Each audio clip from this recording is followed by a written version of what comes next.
Kaum Bapa yang dikasihi dalam Tuhan kita Yesus Kristus,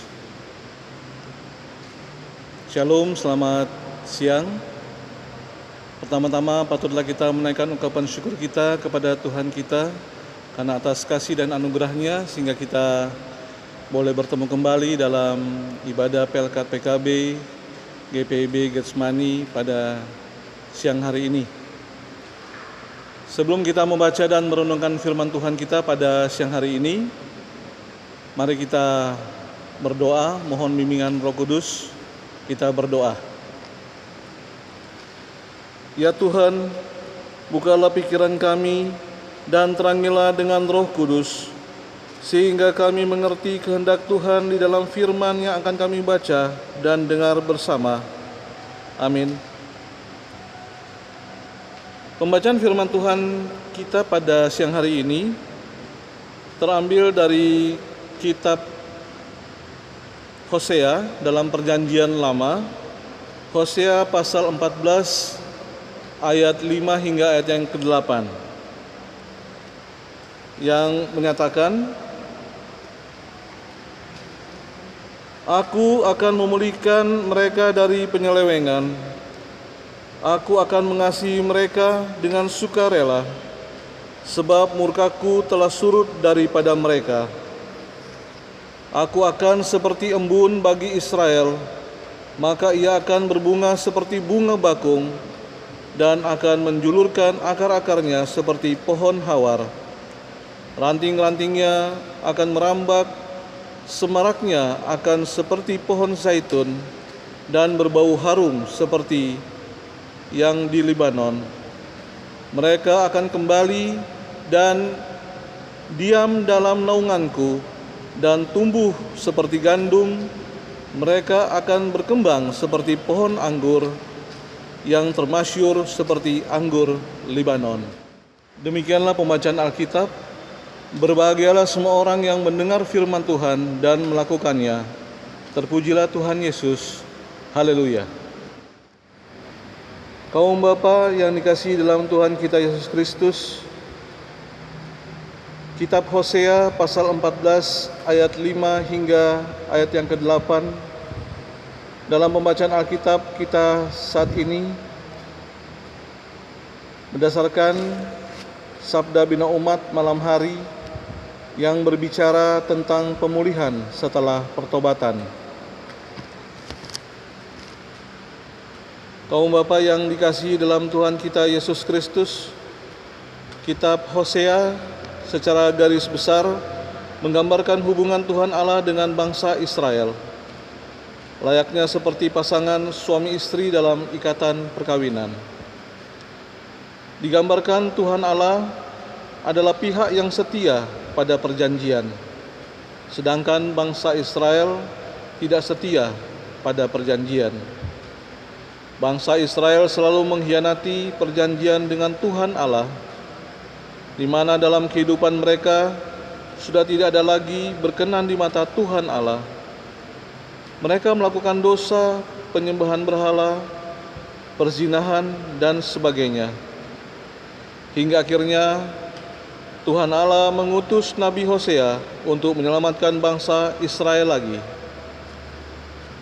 Hingga pada pasalnya yang ke-14 dalam pembacaan Alkitab kita tadi, dapat kita lihat tindakan yang dilakukan oleh Nabi Hosea lewat nubuatan-nubuatannya, di mana Nabi Hosea meminta kepada umat Israel untuk setia kepada Tuhan Allah yang telah membawa mereka keluar dari perbudakan di Mesir.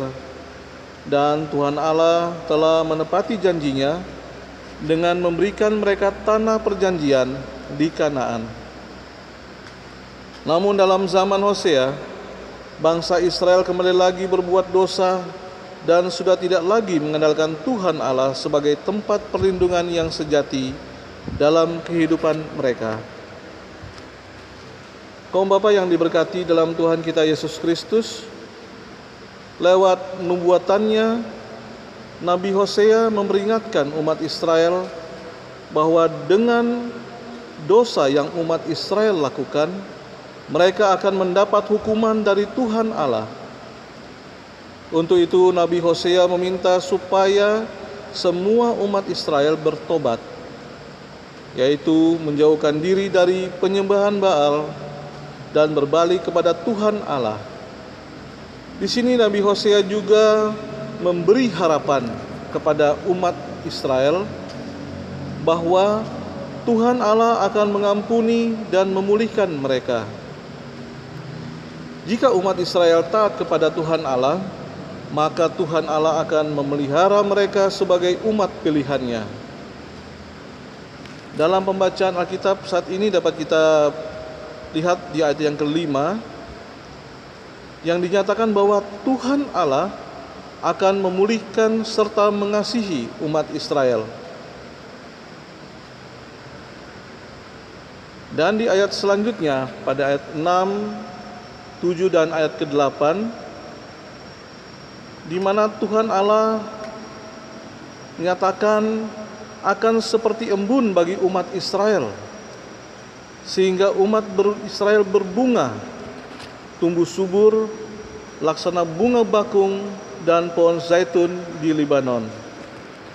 Umat Israel akan kembali dan diam dalam naungan Tuhan Allah dan tumbuh seperti gandum dan akan berkembang seperti pohon anggur yang termasyur di Libanon. Persekutuan kaum bapa yang diberkati Tuhan, ketika umat Israel bertobat, maka ada dua hal yang terjadi. Yang pertama adalah perubahan dari umat Israel, di mana akan adanya pengakuan bahwa tadinya sebelum mereka bertobat, mereka menjauh dari hadapan Tuhan Allah. Mereka tidak percaya dan tidak mengandalkan Tuhan Allah lagi dalam kehidupan mereka. Tetapi nyatanya hal itu tidak benar. Umat Israel semakin terpuruk dan semakin menderita. Dalam hal ini, Nabi Hosea menyatakan dan menegaskan kepada umat Israel bahwa hanya Tuhan Allah lah yang sungguh-sungguh mampu melindungi dan memberkati umat Israel. Hal yang kedua yang dapat kita lihat dari pertobatan umat Israel adalah perubahan dalam diri Tuhan Allah lewat sikap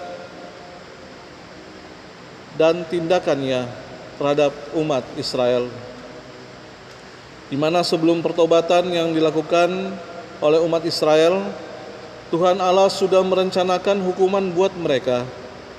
Namun sesudah adanya pertobatan dari umat Israel, Tuhan Allah membatalkan rencana hukumannya itu.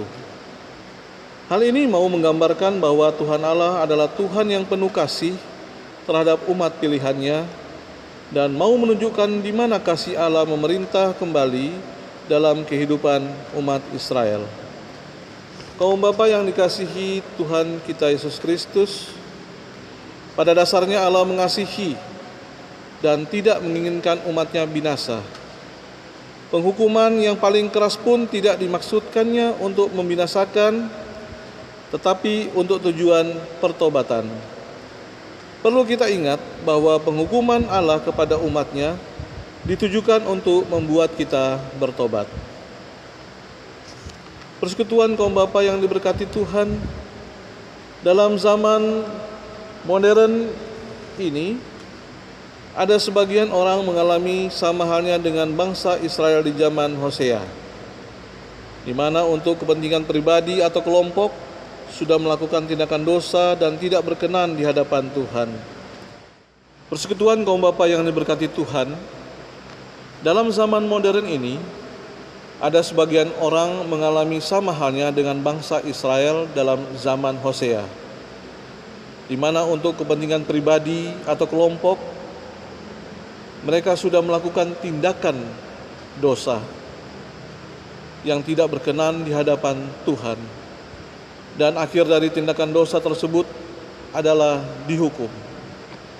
Dari hukuman yang diterima akhirnya menimbulkan penderitaan dan akhirnya mereka pun bertobat. Dengan adanya pertobatan, maka akan ada pemulihan dari Tuhan Allah. Penghukuman bertujuan menunjukkan kedaulatan Tuhan Allah akan hidup setiap orang.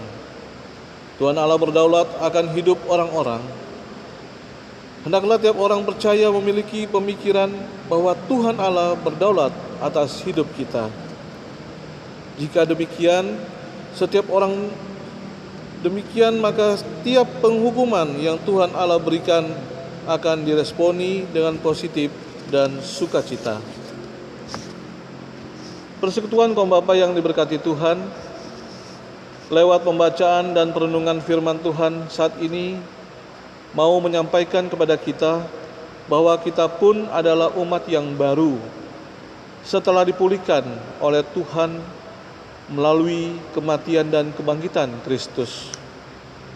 Menjadi umat yang baru berarti berani menunjukkan bahwa cara hidup lama sudah ditinggalkan dan tetaplah berharap kepada Tuhan, karena Tuhan akan mengubah hal buruk menjadi kebaikan. Tuhan Yesus menolong kita. Amin.